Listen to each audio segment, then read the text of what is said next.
following program is intended for mature audiences.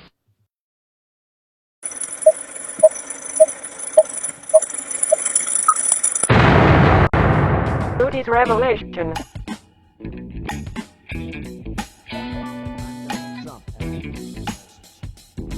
I'm Donald Trump, and I approve this message. You can't handle the truth.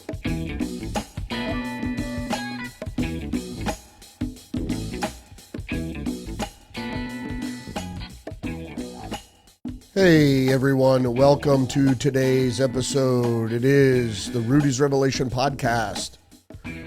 It's Thursday, March 27th. So we're going to get into the headlines in just a second. Would like to ask you to engage the channel, like, subscribe, leave a comment, share the podcast. All right, let's get into the news for today, Thursday, March 27th.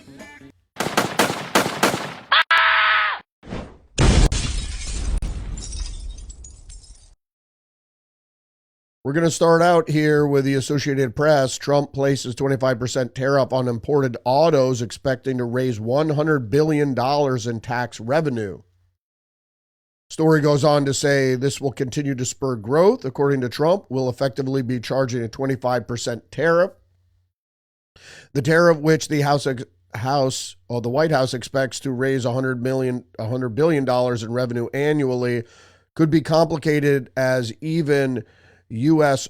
automakers source their components from around the world. We don't know if it's going to be complete, whether it's going to be a complete tariff on completed autos. I think that's what he stated, not just on auto parts, but that might be involved as well. Moving on to the other article, just the news. Autoworkers union applauds Trump's new tariffs. The story goes on to say the United Auto Workers Union on Wednesday applauded President Donald Trump's new tariffs on cars and auto parts coming into the United States from other countries. The president announced the new 25% tariff at the White House earlier Wednesday, stating that he expects all car companies to expand operations in the U.S. or relocate their businesses to the U.S. if they're not already in the country. This is going to be a boon. Everything's going to take a while for the readjustment. I see the economy turning around already, but the stock market, Wall Street, is still spooked because of the effects on tariffs. Big business doesn't like tariffs. They're the ones that promoted free trade. So, if you're going to become protectionist, it's the corporations that are going to push back because they wanted the free unfettered trade. And as I often say, free trade isn't always fair trade. Fox News is reporting federal judge denies Trump admin's effort to ban transgender people from the military. U.S. District Judge Anna Ray has denied the DOD's motion to dismiss her order. Also from the Post-Millennial, Trump tells trans-identified males you can never become a woman. No matter how hard, how many surgeries you have, or how many chemicals you inject. If you were born male with male DNA in every cell of your body, you can never become a woman. I think he meant genetically.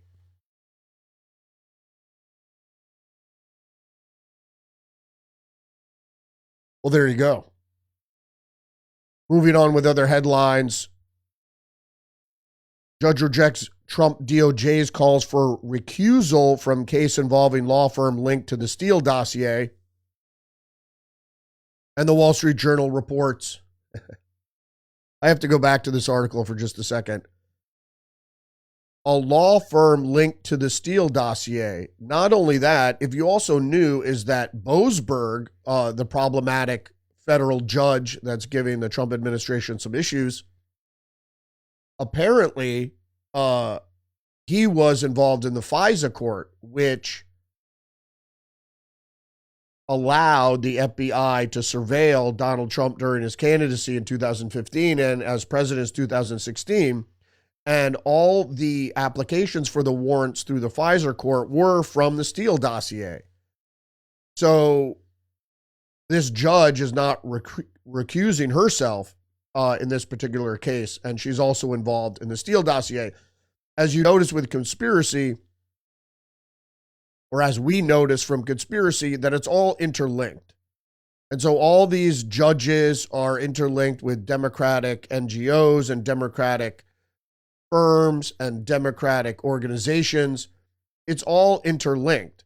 And for a judge to sit on the bench and say, oh, well, I'm still impartial, even as they come out as rabid anti-Trumpers, as Jeffrey Goldberg was, this claim, a claim of impartiality is not based in reality. It's just a deflection, because judges are supposed to be impartial, but they're not.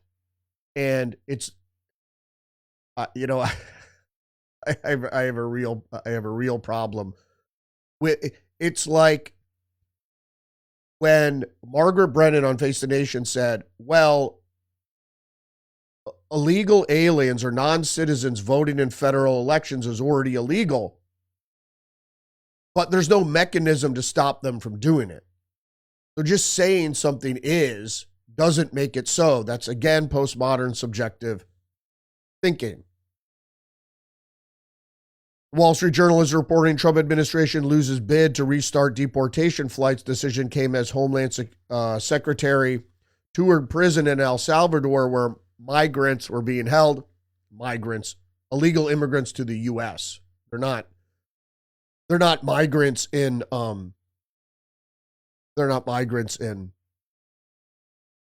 El Salvador. They didn't migrate there. They're deportees. So the Wall Street Journal should get together and discuss how to write journalism. The Federalist. With each injunction, the courts become an unelected ruling class. Indeed. New York Post, Trump blasts highly conflicted Obama-appointed judge James Boasberg after selecting another case involving his administration. So here we have a judge that was on the FISA court, and now apparently he was on the FISA court that allowed the warrants for the surveillance of Donald Trump as a presidential candidate and as president. And now he's involved in several. It's like Chutkin. It's all these Democrat judges who are anti-Trumpers, and they seem to get all these cases involving Trump. There is no legitimacy in these rulings because he is not impartial. And cases have proved it out. Not legal cases, but the cases of him and other judges, as we'll see in a moment, talking about Trump in a very negative manner. This story goes on to say, President Donald Trump blasted the highly conflicted district court judge he says is taking all the cases against the White House for himself while calling an investigation into a rigged system. Oh.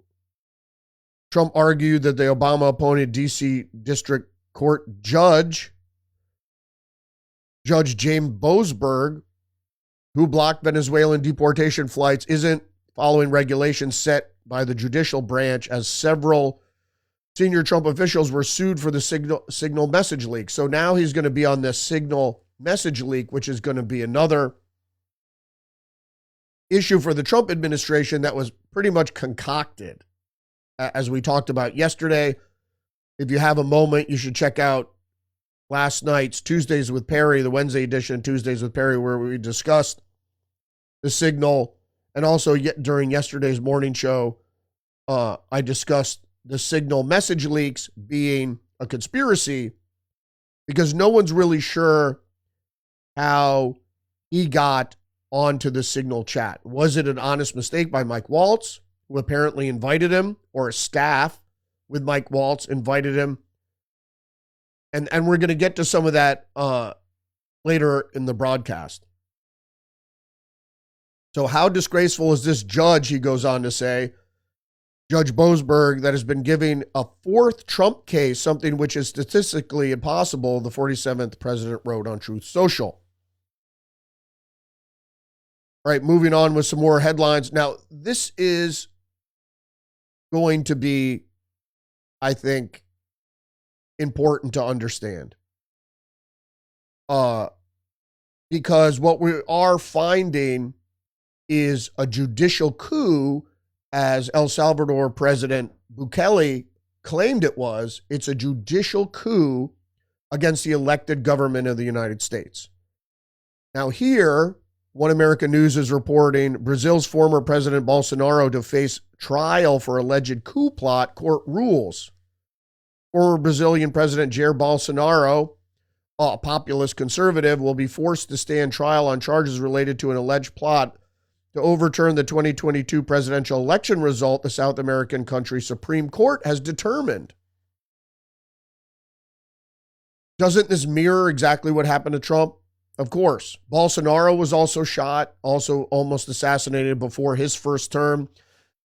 When he wasn't reelected, the majority of the electorate in Brazil came out into the streets to protest the election because he was wildly popular, but instead a communist who had been jailed before after being president was all of a sudden cleared to run again and then miraculously beats Bolsonaro, who, as I said, was wildly popular. The story goes on to say Bolsonaro and 34 other people were charged in February with 5 crimes, including attempted coup d'etat. The coup included a plan to potentially assassinate elected President Luiz Inácio Lula da Silva, his vice president, and a minister of the Supreme Court.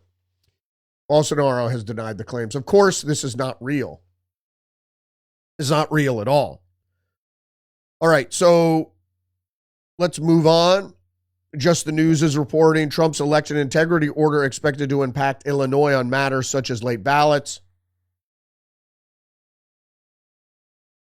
Trump's order signed Tuesday said the patchwork of voting methods across the country can lead to basic chain of custody problems, indeed, especially with mail-out ballots.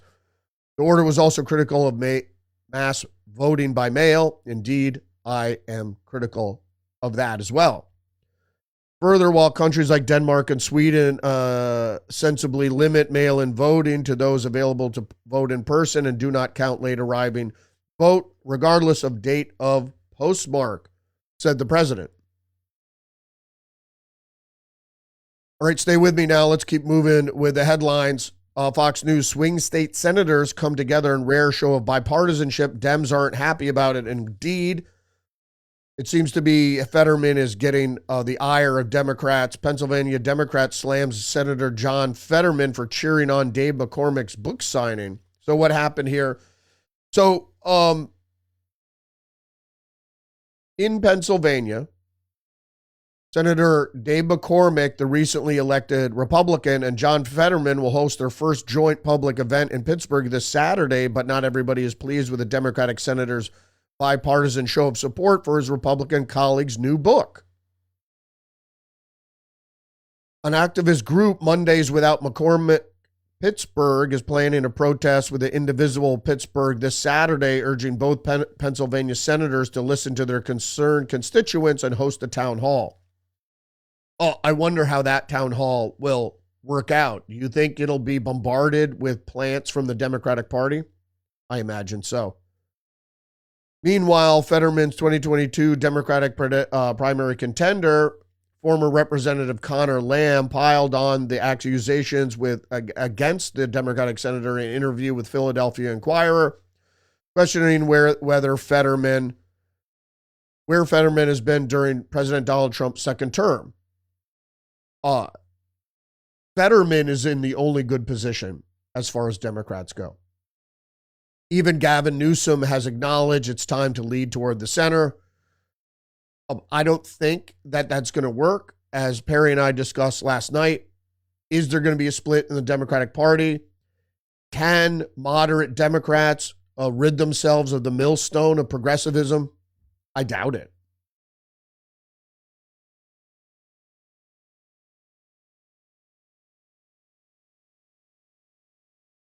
Let's see how that sounds. Okay. Sorry about that. All right. Next headline up here is from the Wall Street Journal. It's a video inside the anti-woke university funded by billionaire Trump backers, a new Texas university founded by a coalition of deep-pocketed donors, is attracting students to its mission to restore debate and intellectual freedom to college campuses. We go in, the Wall Street Journal goes inside for a deeper look at the University of Austin. And Austin is the city is a liberal bastion in Texas. All right, more breaking news of what happened just yesterday. Fox News is reporting NPR, PBS honchos face tense grilling by GOP lawmakers over biased coverage, taxpayer funding. NPR's Catherine Mayer, PBS's Paula Kerger take heat on Capitol Hill. Getting right into the story here, DOJ Subcommittee Chair Representative Marjorie Taylor Greene, the Republican of Georgia, invited Maher and Kerger to testify about what Greene called their blatantly ideological and partisan coverage, and have them defend the federal funding they receive in a fiery partisan debate. The majority of their funding is private, but they do receive a significant stipend from the federal government, which they don't really need. So I don't really know why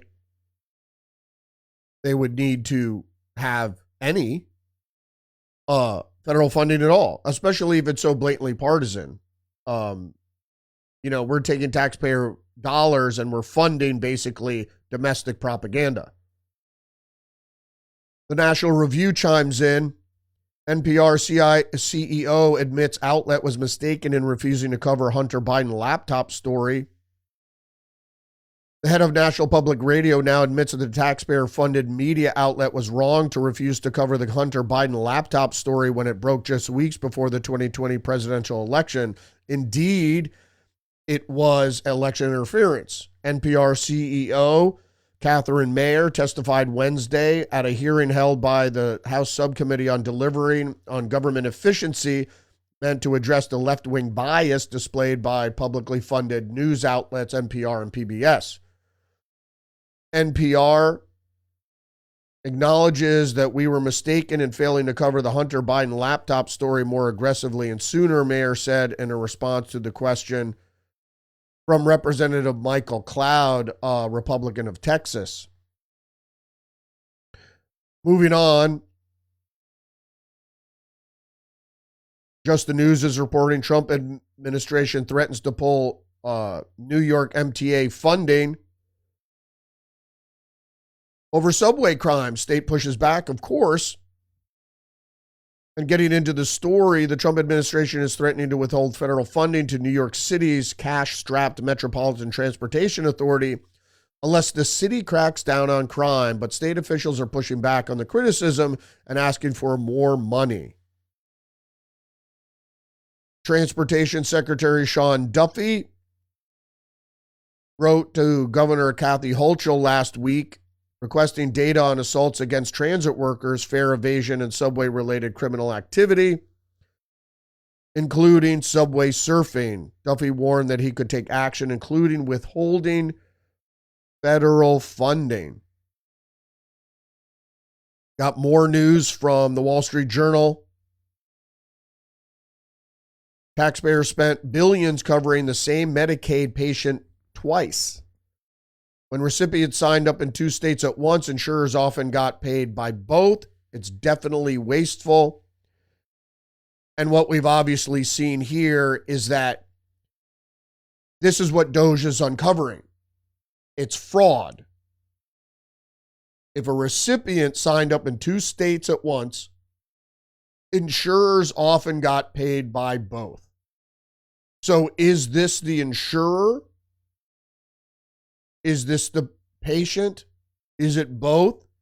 in any case, there's fraud going on here, and the taxpayers are on the hook for the fraud.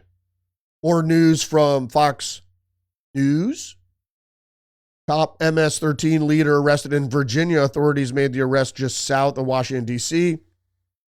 Authorities have captured an MS-13 top leader from the U.S. East Coast. The FBI announced on Thursday officials captured the 24-year-old suspect in Woodbridge, Virginia, just south of Washington. Well, that's odd. Why are all these foreign gang leaders really close to Washington, D.C.? Authorities have yet to release the suspect's name, but they say he's one of the top 3 leaders of the MS-13 in the U.S. I say there's connections to the CIA or FBI or both. That's just my speculation.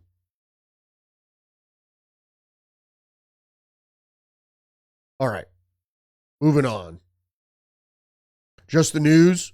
75 days after the Pacific Palisades fire, Los Angeles has issued just 4 permits for rebuilding. Now, this is a problem because if you remember, after the fires, President Donald Trump, or was he even president yet? I think he had been sworn in. Okay, so he even called out Los Angeles Mayor Karen Bass and told her there are people standing outside their lots ready to build, ready to begin clearing debris, and they want to rebuild. They're ready. Let them rebuild. And she sat there and started to debate him and argue with him. And now, 2 months later, just 4 building permits have been issued. It's a disgrace. The reasoning being, this was a conspiracy to clear the land to build a smart city, to be a showcase for the 2028 Olympics. More headlines from Fox News. Children's ADHD risk linked to mother's use of a common OTC, over-the-counter pain reliever. Acetaminophen exposure was linked to higher incidence of the disorder, a study found. Well, that's interesting. Again, here are products made that are claimed to be safe that years down the road are responsible for an epidemic of behavioral issues. Story goes on to say children could face a higher risk of developing attention deficit hyperactivity disorder if their mothers took acetaminophen, common pain reliever and fever reducer during pregnancy, researchers have found. What I need to say here is that aspirin has been around for thousands of years. And although in some cases it can cause bleeding issues, and therefore you might need an alternative, for most cases, aspirin is fine, and it's proven to be relatively risk-free except for the bleeding problems I talked about. More on the drug front. The Wall Street Journal, U.S. prosecutors probe tip about timing of Pfizer vaccine.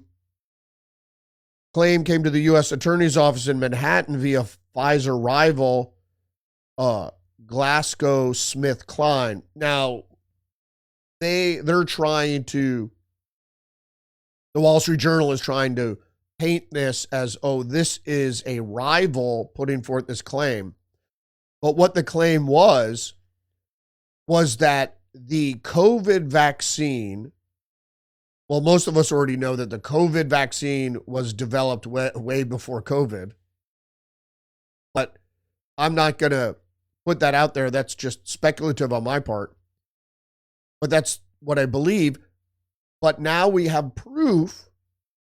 We have proof that Pfizer, or at least GlaxoSmithKline has proof and has put it to the U.S. Attorney's Office that Pfizer had the vaccine ready well before the election or well before the swearing in of Joe Biden, but decided to delay it for a more robust rollout under Joe Biden. That's the claim. Either or, it's certainly worrying on a number of different levels. All right, more headlines from the Washington Times. The Rand corporations, the center of evil in the military-industrial complex. The Rand Corporation warns of AI wonder weapons in cyberspace. Rand Corporation is warning lawmakers they need to prepare for a sudden emergence of advanced artificial intelligence wonder weapons in cyberspace. Now, why is this? Well, the reason it's concerning is the words. The Rand Corporation is saying prepare for the sudden emergence, which means these things have already been developed and they're just waiting for the right time to release these disruptive technologies. They go on to say AGI might enable a significant first mover advantage via the sudden emergence of a decisive wonder weapon. For example, a capability so proficient at identifying and exploiting vulnerabilities in enemy cyber defenses that it provides what might be called a splendid first cyber strike that completely disables a retaliatory cyber strike. So what the Rand Corporation is talking about is introducing technology, obviously, that they have already, the sudden emergence, which once it comes online and if a first strike is initiated, can disable all other retaliatory cyber strikes. Very worrying. Again, on the technology front, Just the News is reporting Biden's legacy lingers in the failing Proterra electric buses he promoted during his presidency. As part of its expansive climate agenda, the Biden-Harris administration heavily promoted a transition to electric buses, which included special attention to electric bus manufacturers Proterra. Now, this is very similar to the Obama administration's pushing of Solyndra. Now, both these companies, Proterra and Solyndra, both went bankrupt after receiving a huge infusion of taxpayer money via the federal government. As far in Biden's case, it had to do with the Green New Deal, or I think it was relabeled the Inflation Reduction Act. So the company went bankrupt in August 2023, and in January 2024, Phoenix EV purchased Proterra with the approval of the bankruptcy court. While the company tries to move forward, Proterra left a trail of broken and irreparable buses in numerous transit districts across the country. Some districts report that while the situation has improved, many of the buses are still in a state of disrepair. Why is that not surprising?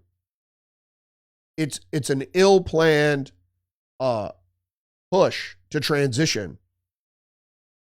which we're not ready for. And I'm going to get into a little of that in a minute.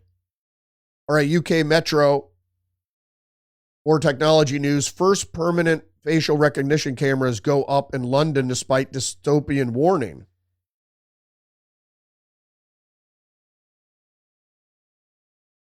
Permanent facial recognition cameras are coming to London despite campaigners warning the move is the first steps towards a dystopian nightmare. Indeed, it is.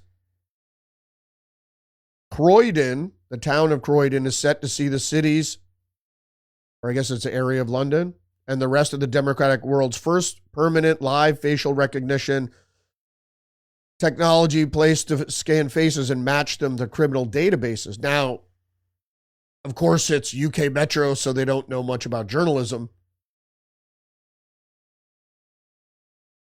Well, they did put a quantifier in there, the democratic world's first permanent live facial recognition system, because it's already in China.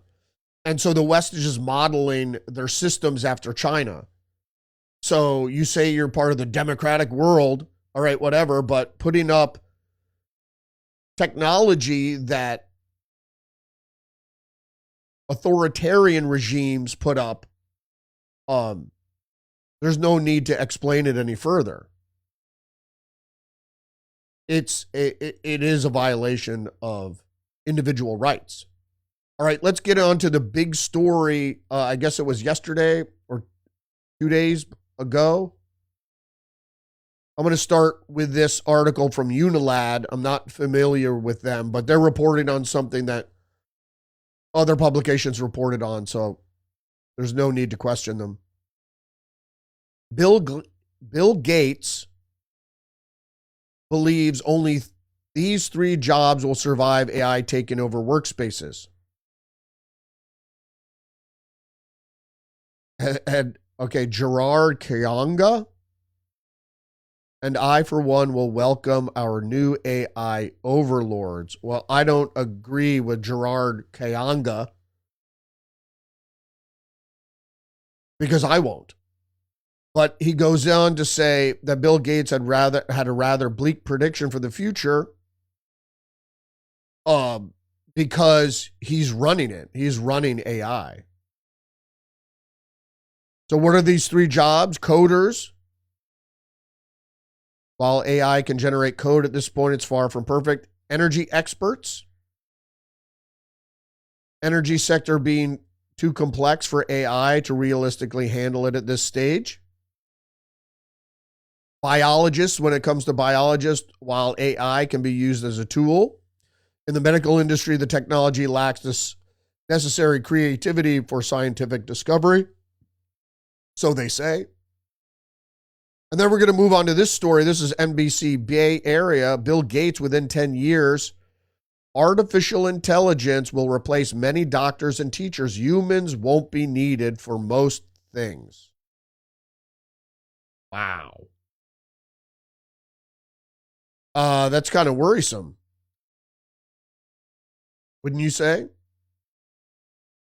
It's very profound and even a little bit scary because it's happening very quickly and there's no upper bound, Bill Gates said during this, I believe it was a speaking engagement at a tech conference.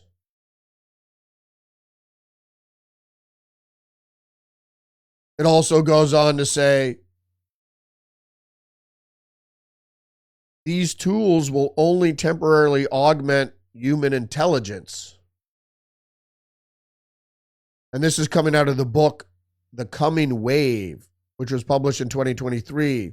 They will make us smarter and more efficient for a time. And this is what I was talking about yesterday when we were talking about journalism in the newsroom, which is that they talk about AI being a tool that will make you more productive. And so this guy goes on to say from this book, The Coming Wave, they will make us smarter and efficient for a time and will unlock enormous amounts of economic growth, productivity, but they are fundamentally labor replacing. And here's an article from the Washington Post. What happened when a newspaper let AI take over? A small Italian newspaper is using artificial intelligence to produce its newest edition as part of an experiment. It says designed to sound the alarm about the future of journalism. Foglio AI is the brainchild of Claudia Serrasa, the editor of the Italian center-right daily newspaper To Foglio, who said it is created to explore the capabilities and limitations of AI and is kind of a call to arms to journalists. His message, journalists should produce more original reporting and writing to distinguish their work from that of large language models like ChatGPT that some believe could eventually replace them. As I mentioned before I left journalism, they were already producing stories, mostly the stories that were given to interns from press releases. So a press release is full of information, and basically what the reporter would have to do is just rewrite it, and so it wasn't taken verbatim, even though that some newspapers do that, take it verbatim. And now they had AI doing it. They just plug it into a program, and the AI would spit out a story using all the facts from the press release. Goes on to say it's like a big, fantastic stress test to understand just what AI can do, but what journalists have to do in the future to be better than machines. I don't think it's possible. And you have to pay humans, you don't have to pay machines. Some critics have raised concerns and questioned whether it's just a publicity stunt. They say the experiment, which comes as the media organizations around the world grapple with the questions of how to responsibly and transparently use AI tools, runs the risk of confusing readers and exposing them to low-quality writing, reporting, and contributing to the mistrust of journalism. Well, people don't trust journalism is because people lie. And then they're biased. And then they hide their bias behind claims of impartiality or objectivity or whatever. That's just not the case. The AI tools are meant to replace people. That's the whole reason AI was created. And the thing is, with some of these administrative jobs or writing, particularly journalism writing, AI can't really report, but if they're given the information, they could write the story. Is that ChatGPT and tools like this are just software. So the outlay to replace human jobs is very cheap. And as I mentioned earlier, robots, whether it's software or physical robots, hardware robots, they don't need to sleep. They don't need to take vacation. They don't need to stop for lunch. On a productivity scale, they're much better than humans. And we've seen that, I've seen this personally in journalism before, is that they don't care what the fucking product is. They just want a product. So when I was in journalism, I was like, oh, you're always, as a creative person, I want to make this perfect. I need to do this. I need to get another source. I need to have better content. They didn't care. They're like, we don't care. Just churn it out. And that was the state of journalism when I left. It wasn't always that way, but more recently, as people would buy newspapers as a business venture and less as for supporting real journalism. And speaking of not supporting real journalism, the BBC is reporting they invited me. Now they're attacking me. Signal Chat journalist speaks to BBC. Now, who are they talking about? Well, they're talking about Jeffrey Goldberg.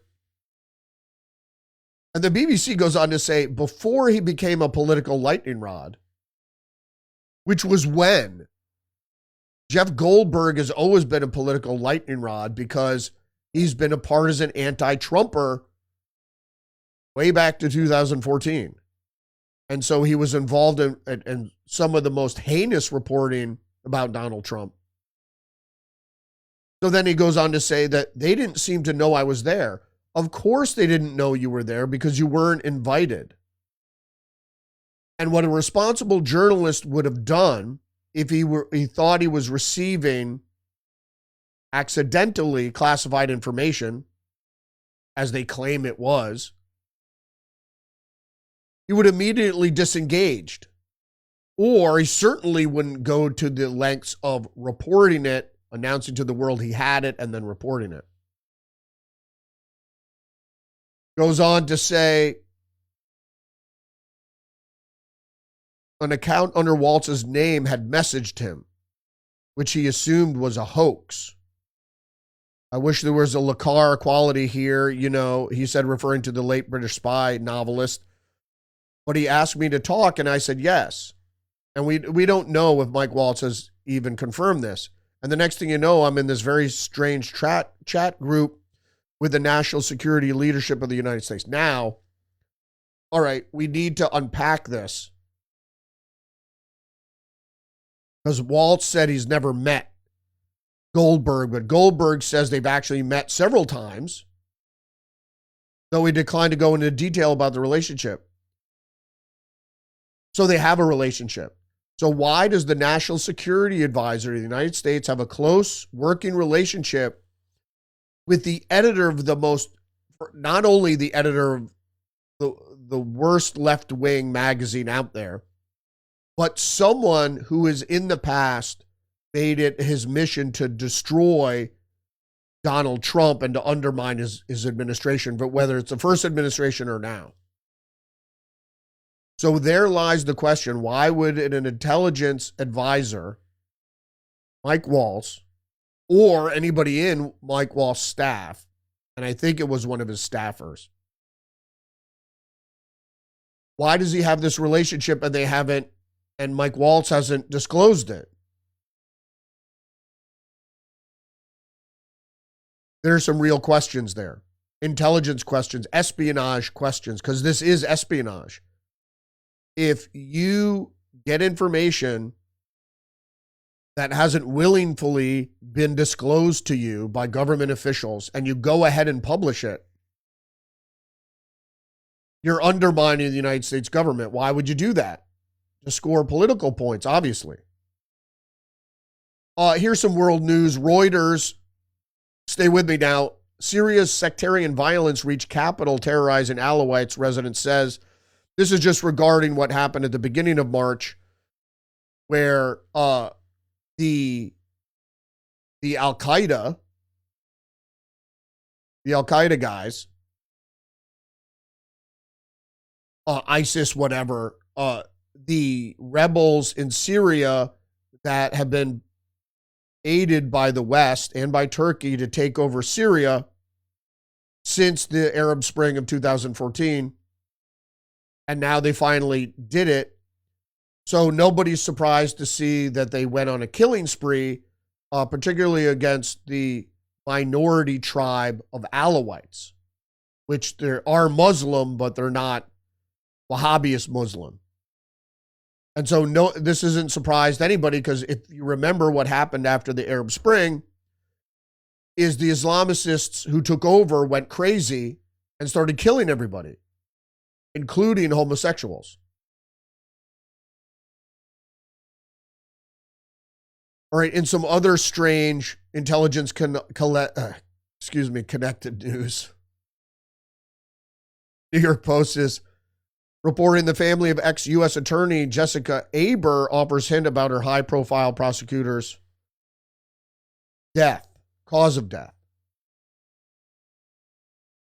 Former U.S. Attorney Jessica Aber, who handled high-profile cases involving the CIA, had epilepsy, so her family says. So she was an anti-Trumper who resigned after Trump took office. Huh. She's involved with the CIA, and her district is Southern Virginia, right next to CIA headquarters. Her district involves CIA headquarters. And so at the age of 43, she suddenly dies in her sleep. Her parents now say because of epilepsy. She's a young person that was involved with the CIA, resigned after Trump took office, and then mysteriously dies. She was also involved in Russia. What did she know? Who knows? I don't count out foul play. Even if the autopsy reveals that they didn't find anything, the CIA has plenty of drugs that induce heart attacks, etc. That can be given to you while you're asleep, and that don't show up in an autopsy. So Saturday morning, police reported they found an unresponsive woman. Her family said she died in her sleep. She died in her bed. And then they say epilepsy can lead to fatal asphyxiation or heart problems. Maybe. Maybe not. It's the same thing when you have Joe Scarborough, when he was in Congress, his aide mysteriously dies of blunt force trauma to the head. Oh no, she fainted and hit her head on the desk. Yeah, okay. So, more economic news from Reuters. Gold climbs back toward record high as Trump auto tariffs stoke trade fears. What we understand about this is that when gold is high, that means the people in the market believe that there is instability, not necessarily with the market, but with the present zeitgeist. So it could be because of war. It could, who knows? But physical gold, everybody should have some in case of the system going down, that you'll have a way to purchase goods. You should also have silver. It's a lower denominational currency, but people would take silver and people would take gold for trade, for food or gasoline or whatever. In the beginning, people will take money, but when they realize that the system isn't coming back, they'll prefer gold. And gold will have obviously more value because people won't be sure what paper money is worth, if anything.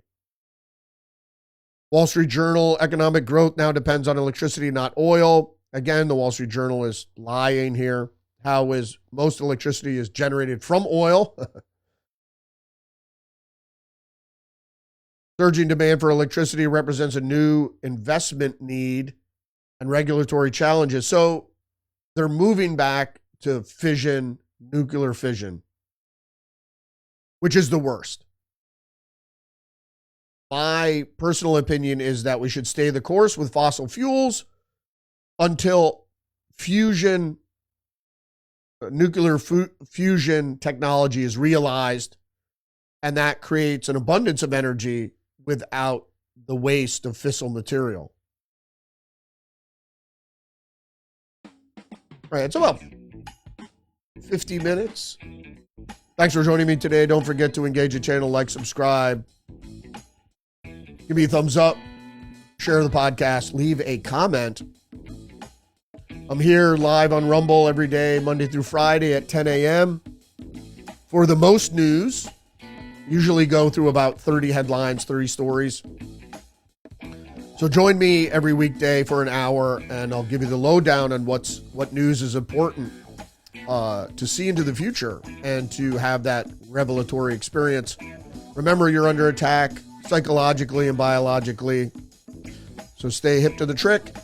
Don't forget to check out episode 110 of Tuesdays with Perry. Went up last night, where we talk about the latest developments in the news and discuss what is important in the political milieu to help foster a more realistic worldview and political point of view. Check out my other website, liphop.org, or check me out on social media, X, Facebook, Get Our Minds, Truth Social, Substack. Thanks for joining me today. See you tomorrow. Respect.